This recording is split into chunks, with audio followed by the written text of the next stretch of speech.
জঙ্গি সংশ্লিষ্টতার অভিযোগে বগুড়ার 23 তরুণকে খুঁজছে পুলিশ। নিখোঁজের অনেকেই হঠাৎ উধাও হয় বাড়ি থেকে। এলাকায় নিরুদ্দেশের ঘটনা বেড়ে যাওয়ায় উদ্বেগ। এবার বর্ষা মৌসুমে অপরিকল্পিত খনন ও কাজের ধীর গতিতে চরম ভোগান্তিতে রাজধানীবাসী। জবাবদিহিতা বিড়ম্বনা কমাবে মত নগরবিদদের। নারায়ণগঞ্জের ডিএনডি বাঁধের অভ্যন্তরে বছরে 9 মাসই জলাবদ্ধতা। ছোট বড় খালের দখল বাণিজ্যে এ দুর্ভোগ, অভিযোগ স্থানীয়দের। বন্যার পর এবার ব্রহ্মপুত্রের তীব্র ভাঙনের শিকার গাইবান্ধার বানভাসী মানুষ। আশ্রয়হীন শত শত পরিবার। কাজ শুরু করতে নির্দেশের অপেক্ষায় পানি উন্নয়ন বোর্ড। বিশ্ব বন্ধু দিবস আজ। বন্ধুত্ব চিরন্তন হলেও যুগে যুগে বদলেছে এর ধরন। বন্ধু নির্বাচনে সতর্ক থাকার পরামর্শ মনোবিজ্ঞানীদের।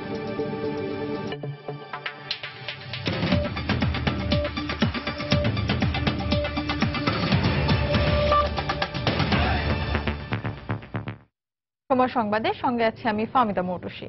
বগুড়ায় জঙ্গিবাদে জড়িত থাকার অভিযোগে অন্তত 23 তরুণকে খুঁজছে আইন শৃঙ্খলা রক্ষাকারী বাহিনী। এদের অনেকেই 6 মাসেরও বেশি সময় ধরে নিরুদ্দেশ। নিখোঁজদের দু একজন জেএমবির পুরনো সদস্য হলেও বাকিরা হঠাৎ করে উধাও হয় বলে জানিয়েছে পরিবার। বগুড়া প্রতিনিধি মাজেদুর রহমানকে সঙ্গে নিয়ে রিপোর্ট করেছেন তাফসির বাবু। রাজধানীর গুলশানে যেদিন জঙ্গি হামলা হয় ঠিক তার আগের রাতে বগুড়ার শাহজাহানপুরের বাড়ি থেকে হঠাৎ উধাও হয় আব্দুল হাকিম। তার পরিবারের সদস্যরা জানিয়েছে জীবিকার তাগিদে বিদেশে পাড়ি জমিয়েছে হাকিম। তবে গুলশান হামলায় নিহত জঙ্গি খায়রুলের বোনের দাবি সাকিমের মাধ্যমেই জঙ্গিবাদে জড়িয়েছে তার ভাই। খালি বারবার বলে খায়রুল ভালো জায়গাত আছে, আপনাকে কোনো টেনশন করা লাগবে না, আমার সাথে সব যোগাযোগ আছে। এই বারবার করে বলে আমাকে থামে তুলছে। খায়রুলের সাথে কোনো যোগাযোগ কিংবা ওখানে যে ভর্তি করার অভিযোগ তারা তুলছে সেটা সম্পূর্ণই ভিত্তিহীন। পাশেই ব্রিকুষ্টিয়া গ্রামের অশীতিপর এই বৃদ্ধ মোহাম্মদ হাজির ছেলে রাজিবুল বাড়ি থেকে পালিয়ে যায় প্রায় 6 মাস আগে। বাসায় স্ত্রী আর ছোট 2 সন্তান থাকলেও এরপর আর কোনো যোগাযোগ করেনি সে। তার বৃদ্ধ বাবা জানান, মাস 6 আগে পুলিশ তার ছেলের খোঁজ শুরুর পর থেকেই অজ্ঞাত স্থানে চলে যায় রাজিবুল। পুলিশেরা বলেও নি যে তোমার ছেলে কি করে, খালি তোমার ছেলে কোথায় খালি তাই কয়। ছেলে তো খোঁজই পাচ্ছে না। আইন শৃঙ্খলা রক্ষা বাহিনীর জঙ্গি তালিকায় নাম থাকা শাহজাহানপুরের এই 2 তরুণ সহ নিখোঁজ অনেককেই খুঁজছে পুলিশ। তাদের দেয়া তথ্য অনুযায়ী গত 6 মাসে বগুড়া থেকে আটক করা হয়েছে আনসারুল্লাহ বাংলা টিম ও জেএমবির 45 সদস্যকে। এলাকা থেকে জঙ্গি আটক হওয়া ও তরুণদের নিরুদ্দেশের ঘটনায় স্থানীয়দের মধ্যে উদ্বেগ বেড়েছে। আমার জানা মতে দেখা যাচ্ছে যে 5-6টা পরিবার এখনো ধরেন বাইরে আছে এবং তারা অল্প দিনেই অনেক টাকা পয়সার মালিক হয়ে গেছে। এদিকে পুলিশ বলছে নিখোঁজদের হদিশ বের করতে নানা তৎপরতা চালাচ্ছেন তারা। এই বিষয়ে আমরা আমাদের কমিউনিটি পুলিশিংকে কার্যকরী করছি যাতে তাদের মাধ্যমে নিখোঁজ ছেলেদেরকে আমরা খুঁজে বের করতে পারি, বা তারা যদি এরকম সংগঠনের সাথে জড়িত হয়ে থাকে তাদের বিরুদ্ধে যাতে আমরা অভিযান পরিচালনা করে গ্রেপ্তার করতে পারি, আইনের আওতায় আনতে পারি। সারা দেশে একের পর এক জঙ্গি হামলায় জড়িত হিসেবে যেসব যুবকের নাম আসছে তাদের অনেকের বাড়ি বগুড়ায়। আইন শৃঙ্খলা বাহিনীর তথ্য অনুযায়ী বগুড়ার বিভিন্ন অঞ্চল থেকে এখনো পর্যন্ত নিখোঁজ রয়েছেন 23 জন যুবক। এর বাইরেও আরো অনেকেই জঙ্গিবাদের সঙ্গে জড়িয়ে পড়তে পারেন বলে ধারণা সংশ্লিষ্টদের। তবে আইন শৃঙ্খলা বাহিনী বলছে তরুণদের জঙ্গিবাদে ঝুঁকে পড়া ঠেকাতে জনসচেতনতা তৈরির পাশাপাশি আইনের কঠোর প্রয়োগের উপরও গুরুত্ব দিচ্ছেন তারা। তাফসির বাবু, সময় সংবাদ, বগুড়া। জঙ্গিবাদের সঙ্গে জড়িতদের তালিকায় বিভিন্ন বিশ্ববিদ্যালয়ের শিক্ষার্থীদের নাম আসার পর নড়েচড়ে বসেছে চট্টগ্রাম বিশ্ববিদ্যালয় কর্তৃপক্ষ। এর আগে এ বিশ্ববিদ্যালয়ের শিক্ষার্থীরা বিভিন্ন সময় জেএমবি, হিজবুত তাহরীরের সঙ্গে জড়িত থাকার অভিযোগে গ্রেফতার হয় অনেকটাই সতর্ক অবস্থানে কর্তৃপক্ষ। এ অবস্থায় বিশ্ববিদ্যালয়ে দীর্ঘদিন ধরে অনুপস্থিত শিক্ষার্থীর তালিকা চেয়েছে পুলিশ। বিস্তারিত জানাচ্ছেন পার্থপ্রতিম বিশ্বাস। একসময় ধারণা করা হতো জঙ্গি তৎপরতা মানে মাদ্রাসা শিক্ষার্থীদের সংশ্লিষ্টতা, কিন্তু সম্প্রতি গুলশান ও শোলাকিয়া সহ বিভিন্ন জঙ্গি হামলার সাথে বিভিন্ন বিশ্ববিদ্যালয়ের শিক্ষার্থীদের জড়িত থাকার বিষয়টি উঠে আসে। এক্ষেত্রে বিভিন্ন সময় নানা অপরাধমূলক কর্মকাণ্ডে এসেছে চট্টগ্রাম বিশ্ববিদ্যালয়ের শিক্ষার্থীদের নাম। কিছুদিন আগে হিজবুত তাহরীর কর্মকাণ্ডে জড়িত থাকার অভিযোগে নগরীর পাঁচলাইশ থেকে বিশ্ববিদ্যালয়ের 3 শিক্ষার্থীকে আটক করা হয়। গত বছর MK11 সহ আমানবাজার থেকে আটক করা হয়েছিল পদার্থবিজ্ঞানের ছাত্র জেএমবির 3 সদস্যকে। এছাড়া জেএমবির চট্টগ্রাম অঞ্চলের সামরিক কমান্ডার ফারদিনও ছিল এই বিশ্ববিদ্যালয়ের ছাত্র। এই অবস্থায় অনিয়মিত ও নিখোঁজ ছাত্রদের তালিকা চেয়েছে পুলিশ প্রশাসন। আমরা ইউনিভার্সিটি কর্তৃপক্ষের সাথে মৌখিকভাবে, লিখিতভাবে সবভাবে যোগাযোগ করেছি।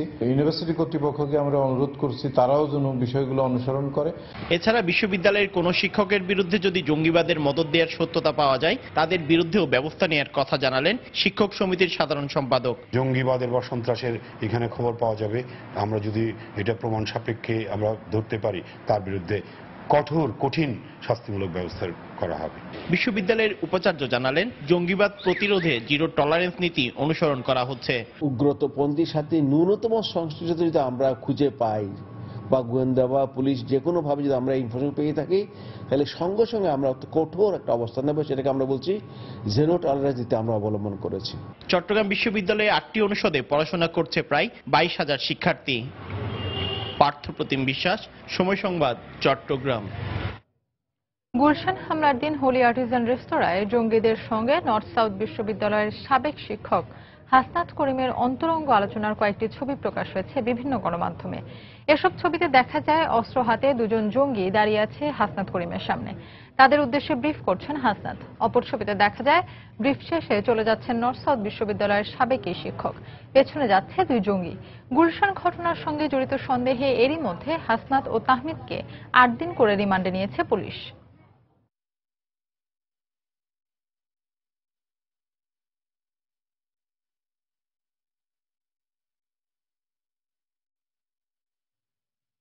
সরকারি নির্দেশনা অনুযায়ী বন্ধ আছে লালমাটিয়ার পিস ইন্টারন্যাশনাল স্কুল।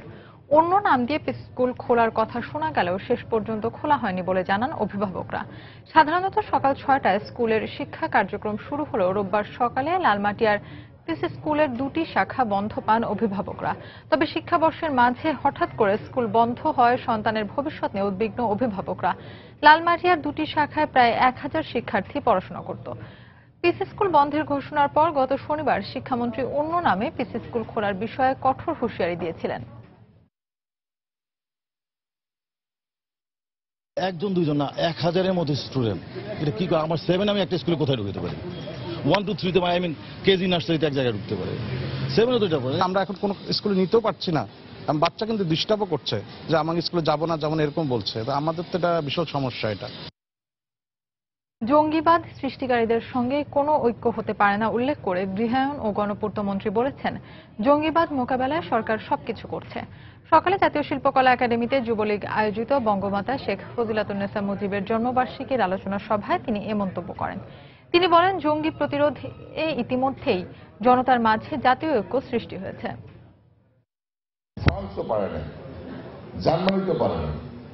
এবং অন্যান্য দেশে যেখানে আপনার জঙ্গি হামলা হয়েছে এত অল্প সময়ের ভিতরে একমাত্র সম্ভব হয়েছে বঙ্গবন্ধুর কন্যা শেখ হাসিনা। ঐক্যের কথা বলেন, কার সাথে ঐক্য?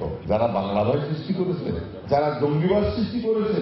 মাননীয় প্রধানমন্ত্রী যে ঐক্যের ডাক দিয়েছে, জনতার ঐক্য, সেই ঐক্য ইতিমধ্যেই হয়ে গেছে। এই ঐক্য নিয়েই আমরা এই জঙ্গিবাদ সন্ত্রাসবাদকে আমরা শেষ করতে পারব।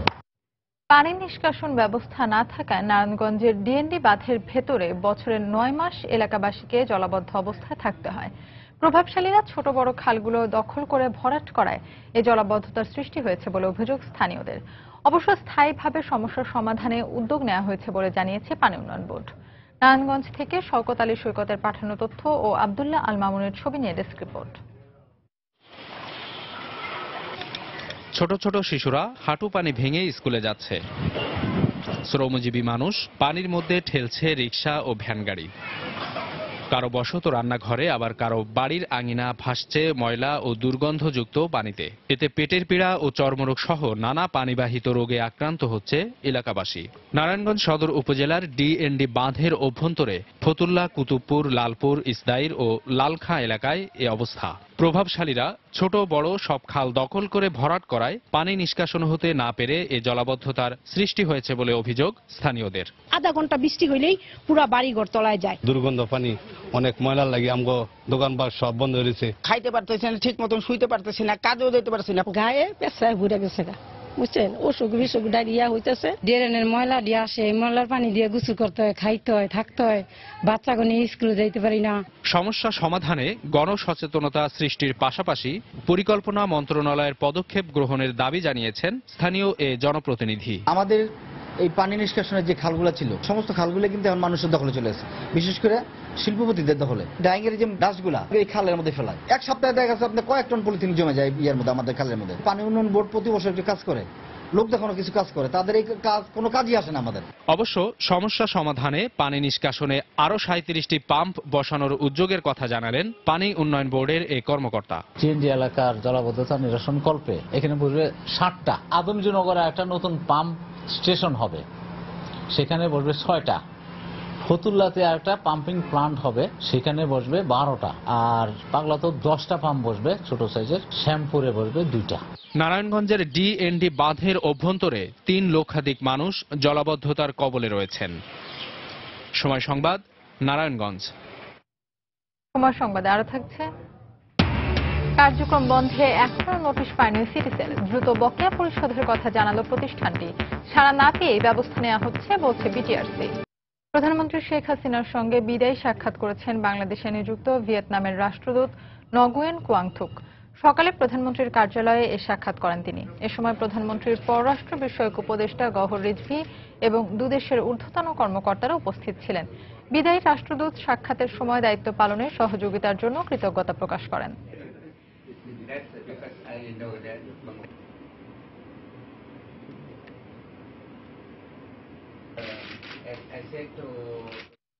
বন্ধু মানে আশ্রয়, বন্ধু মানে নির্ভরতা, বন্ধু মানেই হাত বাড়িয়ে মন বাড়িয়ে ছোঁয়া, বাঁধ ভাঙা উচ্ছ্বাসে ভেসে যাওয়া। সৃষ্টির শুরু থেকে মানব সমাজ বন্ধুত্বের নিবিড় বন্ধনে আবদ্ধ। তবে বন্ধুত্ব চিরন্তন হলেও যুগে যুগে বদলেছে এর ধরন। বন্ধু ভেবে ভুল মানুষকে কাছে টেনে হোঁচট খেয়েছেন অনেকে। বিশ্ব বন্ধু দিবসে তাই সবার আগে বন্ধু নির্বাচনে সতর্ক হতে বলছেন মনোবিজ্ঞানীরা। নিঃসঙ্গতাকে বেছে নেয়া, জীবনের কোনো না কোনো বাঁকে বন্ধু মেলেনি এমন মানুষ খুঁজে পাওয়া ভার। কালের বিবর্তনে বন্ধুত্বের ধরনের পরিবর্তন এলেও এর আবেদন সেই আদি অকৃত্রিম। আমার পছন্দের রিফ্লেকশনটাই আমার বন্ধুদের চেহারায় থাকবে। আমার মনে হয় বন্ধুত্ব একটা হেলদি রিলেশন হওয়া উচিত। ফ্রেন্ডশিপটা অনেক বেশি ইম্পর্টেন্ট আমাদের লাইফটাকে গড়ে তোলার জন্য। বন্ধু মানে সকালবেলা, বন্ধু মানে সাজ, বন্ধু মানে মনের কথা বলতে নাহি লাজ। কাব্য, গল্প, উপন্যাস আর সেলুলয়েডে বন্ধুত্বের এমন চিত্র ফুটে উঠেছে বহুবার। তবে বাস্তব জীবনে বন্ধু নির্বাচনে সামান্য একটু ভুল এনে দিতে পারে মহাসর্বনাশ। তবে সময়ের ব্যবধানে ঈর্ষা, ক্ষোভ আর লালসার কাছে অনেক সময় খেই হারায় এই বন্ধন। স্বার্থের কারণে যে ফ্রেন্ডশিপ হয় সেটাকে কখনো বন্ধুত্ব বলা যায় না। সাময়িকভাবে ভালো আচরণ করবে, কিন্তু তার কাজটা হাসিল হওয়ার পর সে হয়তো আপনার সাথে থাকবে না। ওটা তো বন্ধুত্ব না। বন্ধু যেমন জীবনে যোগায় প্রেরণা, তেমনি নিয়ে যেতে পারে বিপথেও। তাই বন্ধুটাকে সাড়া দেওয়ার আগে তার মানসিকতা ভালোভাবে জেনে নেওয়ার পরামর্শ মনোবিজ্ঞানীদের। বন্ধু কিন্তু সবার সাথে হয় না। 20টা ছেলে আছে, একজনের সাথে একটা বোজম ফ্রেন্ড আমরা বলি হয়ে যায়, এটা অটোমেটিক্যালি ঘটে। কিন্তু যার সাথে ঘটছে আমাদেরকে একটু সতর্ক থাকতে হবে যে তার সাথে আমার মনের মিল হচ্ছে কিনা, না সে আমাকে ডমিনেট করছে। স্বার্থপরতা সেখানে কাজ করবে না, বরং বন্ধুর জন্য উপকার করে সে আনন্দ পাবে। তাই বিশ্ব বন্ধু দিবসের আয়োজন, দৃঢ় হোক বন্ধুত্বের বন্ধন, জয় হোক বন্ধুত্বের। রাশেদ লিমন, সময় সংবাদ, ঢাকা। রাজশাহীতে গুলিতে অজ্ঞাত যুবকের মৃত্যু হয়েছে। পুলিশের দাবি, দুর্বৃত্তরা টহল পুলিশের ওপর হামলার এক পর্যায়ে গুলিবিদ্ধ হয়ে তার মৃত্যু হয়। গতরাতে বাগমারা উপজেলার ঝিগড়ায় এই ঘটনা ঘটে। পুলিশ জানায়, টহল পুলিশের ওপর হামলা চালায় দুর্বৃত্তরা। আত্মরক্ষার্থে পুলিশও পাল্টা গুলি ছোড়ে। এক পর্যায়ে ঘটনাস্থল থেকে গুলিবিদ্ধ অবস্থায় একজনকে উদ্ধার করে উপজেলা স্বাস্থ্য কমপ্লেক্সে নেওয়া হয়। পরে কর্তব্যরত চিকিৎসক তাকে মৃত ঘোষণা করেন। নিহত যুবকের লাশ রাজশাহী মেডিকেলের মর্গে পাঠানো হয়েছে।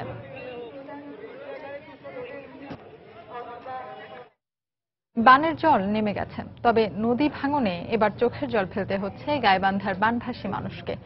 ব্রহ্মপুত্রের ভাঙন তীব্র আকার ধারণ করায় আশ্রয়হীন হয়ে পড়েছে শত শত পরিবার। ভুক্তভোগীদের অভিযোগ, বারবার কর্তৃপক্ষের কাছে ধর্ণা দিয়েও কোনো কাজ হয়নি। পানি উন্নয়ন বোর্ড বলছে ওপর মহলের নির্দেশ পেলেই কাজ শুরু হবে। গাইবান্ধা থেকে হেদায়েতুল ইসলাম বাবুর প্রতিবেদন। এই বেদনা স্বজন হারানোর নয়, ভাঙতে ভাঙতে প্রায় ঘরের কোণে চলে এসেছে ব্রহ্মপুত্র নদ। তাই ছোট্ট এই শিশুটির মতোই ডুকরে কাঁদছে আসিয়া বেগমের পুরো পরিবার। কঠিন বাস্তবতার মুখোমুখি এই পরিবারটির সামনে এখন নানা প্রশ্ন। কোথায় যাবেন, খাবেন কি, থাকবেনই বা কোথায়? আসিয়ার পরিবারের মতোই ব্রহ্মপুত্রের আগ্রাসন থেকে নিজেদের বাড়িঘর সরাতে ব্যস্ত কামারজানি গোঘাট গ্রামের মানুষগুলো এখন একই প্রশ্নের মুখোমুখি। কোনোটাই থাকানোর আশ্রয় নাই। এখন আমার বাবা আমার খুব কষ্ট, ঘর দুয়ার ভাসি যেতেছে। আমার ঘরে এখন যাই জিনিস কই থই, কোথায় থই, আমার ঘরে কেউ নাই তো।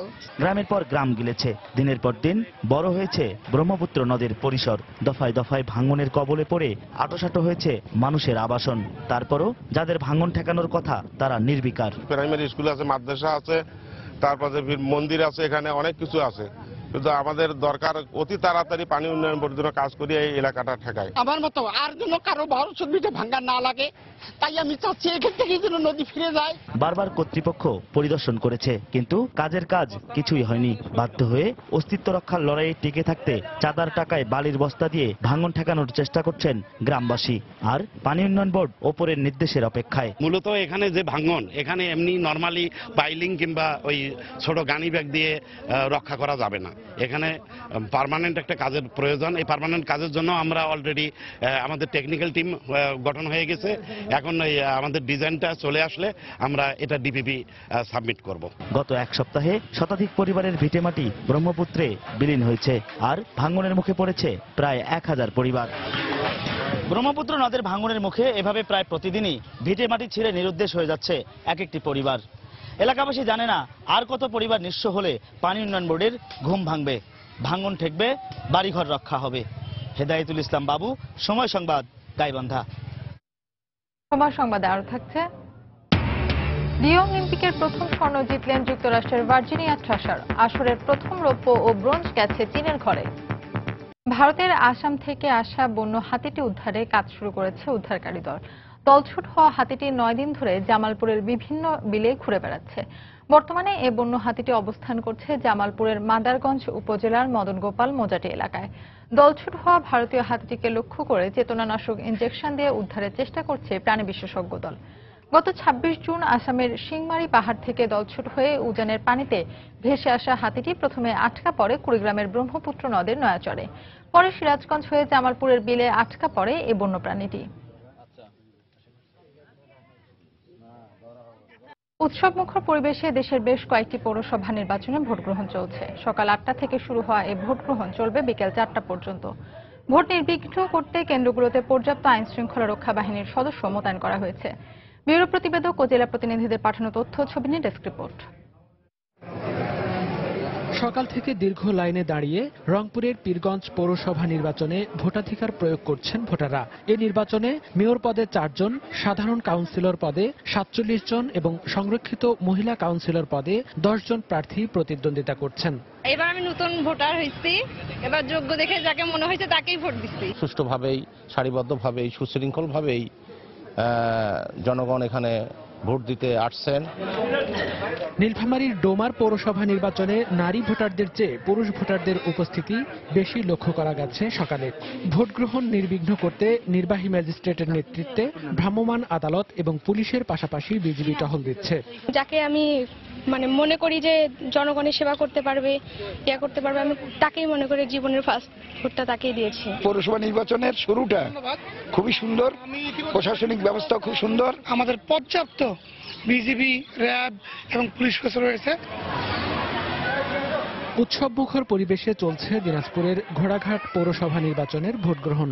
এই নির্বাচনে মেয়র পদে 10 জন, সাধারণ কাউন্সিলর পদে 62 জন এবং সংরক্ষিত নারী কাউন্সিলর পদে 12 জন প্রার্থী প্রতিদ্বন্দ্বিতা করছেন। এদিকে বৃষ্টি উপেক্ষা করে পটুয়াখালীর গলাচিপা পৌরসভায় দীর্ঘ লাইনে দাঁড়িয়ে ভোট প্রদান করছেন ভোটাররা। এই পৌরসভায় মোট ভোটার সংখ্যা 14,361 জন। এছাড়া শান্তিপূর্ণ পরিবেশে টাঙ্গাইলের ঘাটাইল, নড়াইলের লোহাগড়া ও পাবনার বেড়া পৌরসভার ভোট গ্রহণ চলছে। মনিরুজ্জামান প্রান্ত, সময় সংবাদ। কার্যক্রম বন্ধে বিটিআরসি থেকে এখনো কোনো নোটিশ পায়নি বেসরকারি মোবাইল কোম্পানি সিটিসেল। তবে খুব দ্রুতই তাদের বকেয়া পুরো অর্থই পরিশোধ করা হবে। নতুন বিনিয়োগের বিষয়ে একটি মার্কিন প্রতিষ্ঠানের সঙ্গে কথা হচ্ছে বলে জানিয়েছে সিটিসেল।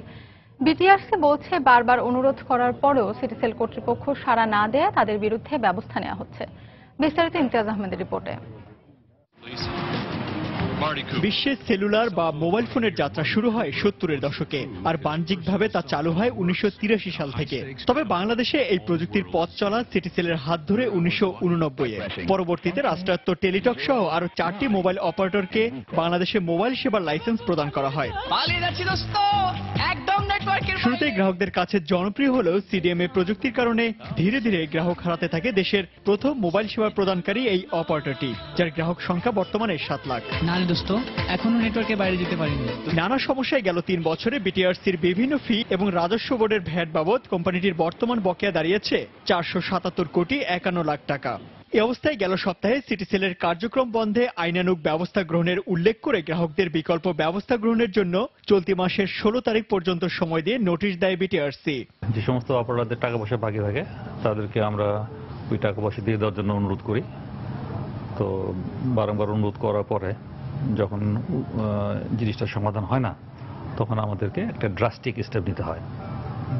এটা সেই ধারাবাহিকতায় সিটিসেলের বিরুদ্ধে আমরা একটা পদক্ষেপ নিতে যাচ্ছি। তবে সিটিসেল বন্ধ করে দেওয়ার বিষয়ে বিটিআরসি কোনো সিদ্ধান্ত নেয়নি বলে তাদের আশ্বস্ত করা হয়েছে, এমনটা জানিয়েছে সিটিসেল কর্তৃপক্ষ। আমরা বিটিআরসির সাথে যোগাযোগ করেছি এবং সেখানে আমরা আশ্বস্ত হয়েছি যে বিটিআরসির কোনো সিদ্ধান্ত অ্যাজ হয়নি যে সিটিসেলকে তারা বন্ধ করে দেবে। আমরা নতুন বিনিয়োগকারী আসা মাত্রই যে বকেয়াটা আছে সেটা দেওয়া হবে। আমাদেরকে কোনো বন্ধের নোটিশ এখন পর্যন্ত দেয়নি। আমাদের রাজস্ব যথেষ্ট নয় যেখান থেকে এটা বিটিআরসিকে আমরা দিতে পারি। বর্তমানে এই প্রতিষ্ঠানটির 44.54% মালিকানা সিঙ্গাপুর ভিত্তিক সিংটেল এশিয়া প্যাসিফিক ইনভেস্টমেন্ট নামের একটি প্রতিষ্ঠানের, 17.51% ফার ইস্ট টেলিকমের এবং বিএনপির সাবেক পররাষ্ট্রমন্ত্রী এম মোর্শেদ খানের প্যাসিফিক মোটরস লিমিটেডের রয়েছে 37.95% মালিকানা। ইমতিয়াজ আহমেদ, সময় সংবাদ, ঢাকা। রাজধানীর কারওয়ান বাজারে গ্যাসের দাম বৃদ্ধির ওপর আজ থেকে শুরু হয়েছে গণশুনানি। দর্শক, এই মুহূর্তে সেখানে আছেন সহকর্মী দেবাশিস রায়। আমরা সরাসরি চলে যাচ্ছি সেখানে।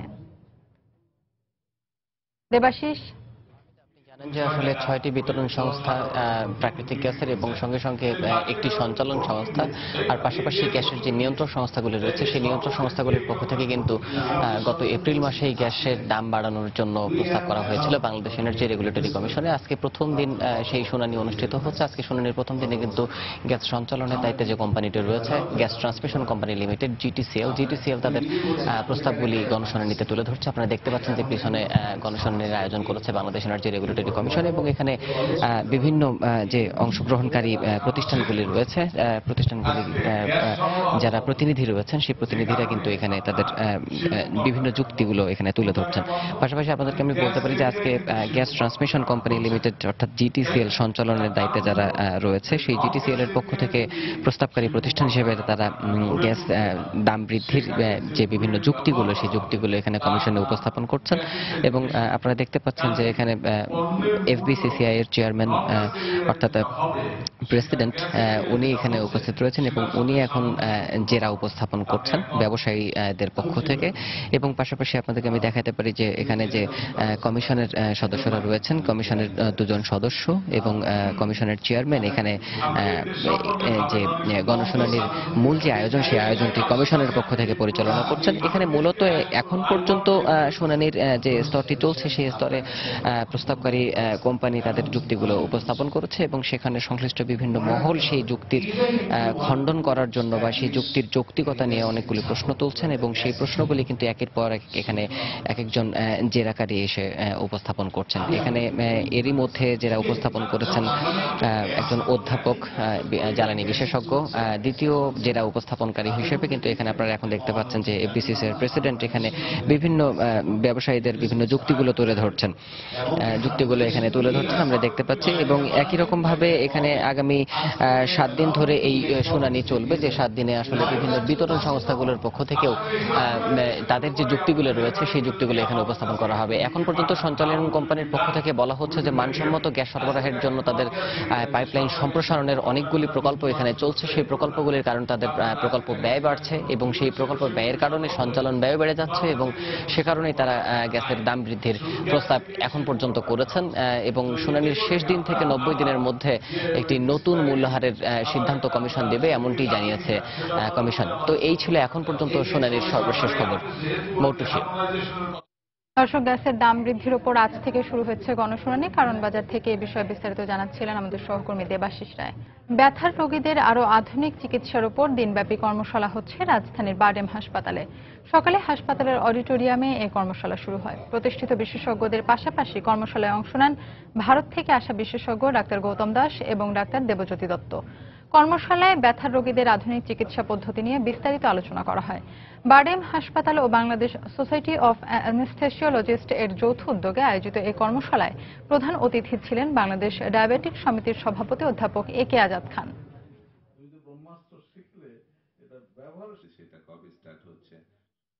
দেশের বাইরের খবর। সিঙ্গাপুরে হামলা পরিকল্পনার অভিযোগে ইন্দোনেশিয়ার বোমা তৈরির উপকরণ সহ 6 জনকে আটক করা হয়েছে। পুলিশ জানায় সিঙ্গাপুর আর বাতাম দ্বীপে হামলার পরিকল্পনা ছিল তাদের। হামলার মূল পরিকল্পনাকারী সিরিয়ায় অবস্থানরত ইন্দোনেশিয়ার নাগরিক আইএস জঙ্গি বাহরুন নাইম। ইন্দোনেশিয়ার পুলিশ প্রধান জানিয়েছেন বাহরুন নাইমের সঙ্গে তাদের সরাসরি যোগাযোগ ছিল। সিঙ্গাপুরে জাতীয় দিবসে হামলার ছক কষছিল তারা। এই 6 জন ছাড়াও আরো বেশ কয়েকজন এই ঘটনায় জড়িত। তাদের খুঁজে বের করতে অভিযান চলছে বলে জানিয়েছে পুলিশ। বাহরুন নাইমের এবছরের জানুয়ারিতে জাকার্তায় হামলার মূল পরিকল্পনাকারী, যাতে 4 হামলাকারী সহ 8 জন নিহত হয়। এদিকে ইন্দোনেশিয়ায় এই 6 জন গ্রেফতার হওয়ার পরই জাতীয় দিবসের নিরাপত্তা ব্যবস্থা জোরদার করেছে সিঙ্গাপুর সরকার।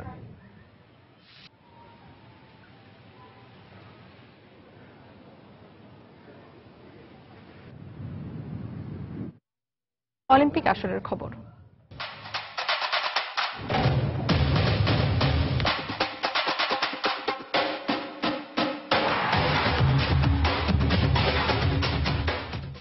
রিও অলিম্পিকের প্রথম স্বর্ণ জিতলেন যুক্তরাষ্ট্রের ভার্জিনিয়া ট্রাশার। নারীদের 10 মিটার এয়ার রাইফেল ইভেন্টে অলিম্পিক রেকর্ড করে স্বর্ণ জয় করেন 19 বছর বয়সী এই শুটার। আর আসরের প্রথম রৌপ্য ও ব্রোঞ্জ গেছে চীনের ঘরে। বিশ্ব র্যাঙ্কিংয়ে 23তম স্থানে আছেন ট্রাশার। যুক্তরাষ্ট্রের অলিম্পিক বাছাইও শীর্ষে ছিলেন তিনি। তবে রিওতে 10 মিটার এয়ার রাইফেলের বাছাই পর্বে খুব একটা ভালো করতে পারেননি তিনি। আধিপত্য ছিল চীনের ডুলির, কিন্তু ফাইনালে তা আর হয়নি। 208 স্কোর করে ট্রাশার অলিম্পিকে নতুন রেকর্ড করেন। সেই সঙ্গে পেছনে ফেলেন 2004 এথেন্স অলিম্পিকের স্বর্ণজয়ী চীনের ডুলিকে। 207 স্কোর করে লি রৌপ্য জয় করেন। আর ব্রোঞ্জ জিতেছেন লন্ডন অলিম্পিকের এই ইভেন্টের স্বর্ণজয়ী ইয়ে শিলিং। এছাড়া আরেক মার্কিন শুটার সারা শিরার হয়েছেন 8ম।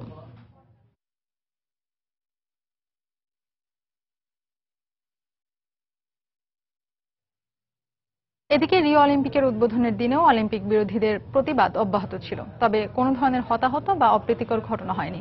উদ্বোধন অনুষ্ঠান চলাকালে মারাকানা স্টেডিয়ামের বাইরে বিক্ষোভ করে অলিম্পিক বিরোধীরা। রিও অলিম্পিকের বিরোধীরা সবসময়ই ছিল সোচ্চার।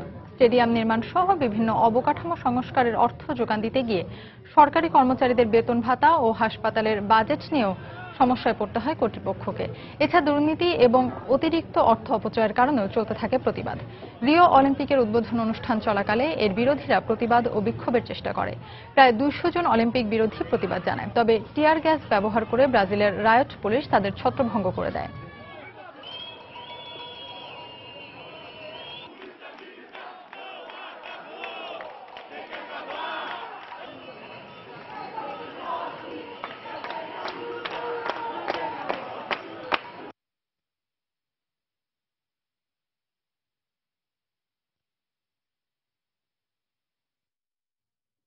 এ পর্যায়ে শীর্ষ সংবাদ জানিয়ে দিচ্ছে আরেকবার। জঙ্গি সংশ্লিষ্টতার অভিযোগে বগুড়ার 23 তরুণকে খুঁজছে পুলিশ। নিখোঁজের অনেকেই হঠাৎ উধাও হয় বাড়ি থেকে। এলাকায় নিরুদ্দেশের ঘটনা বেড়ে যাওয়ায় উদ্বেগ। এবার বর্ষা মৌসুমে অপরিকল্পিত খনন ও কাজের ধীর গতিতে চরম ভোগান্তিতে রাজধানীবাসী। জবাবদিহিতা বিড়ম্বনা কমাবে মত নগরবিদদের। নারায়ণগঞ্জের ডিএনডি বাঁধের অভ্যন্তরে বছরে 9 মাসই জলাবদ্ধতা। ছোট বড় খালের দখল বাণিজ্যে এ দুর্ভোগ, অভিযোগ স্থানীয়দের। বন্যার পর এবার ব্রহ্মপুত্রের তীব্র ভাঙনের শিকার গাইবান্ধার বানভাসী মানুষ। আশ্রয়হীন শত শত পরিবার। কাজ শুরু করতে নির্দেশের অপেক্ষায় পানি উন্নয়ন বোর্ড। বিশ্ব বন্ধু দিবস আজ। বন্ধুত্ব চিরন্তন হলেও যুগে যুগে বদলেছে এর ধরন। বন্ধু নির্বাচনে সতর্ক থাকার পরামর্শ মনোবিজ্ঞানীদের। এই ছিল এখনকার মতো। যে কোনো খবর পেতে ভিজিট করুন সময়নিউজ.tv। যে কোনো বাংলা লিংক, রবি ও সিটিসেল নম্বর থেকে সময় সংবাদের খবর, অনুষ্ঠান সম্পর্কে জানতে এবং যে কোনো তথ্য সময় সংবাদকে জানাতে ডায়াল করুন 1624 নম্বরে। এছাড়া এই মাত্র পাওয়া খবর মোবাইলে পেতে SMS করুন *SN লিখে পাঠিয়ে দিন 1624 নম্বরে। সঙ্গে থাকুন সময়।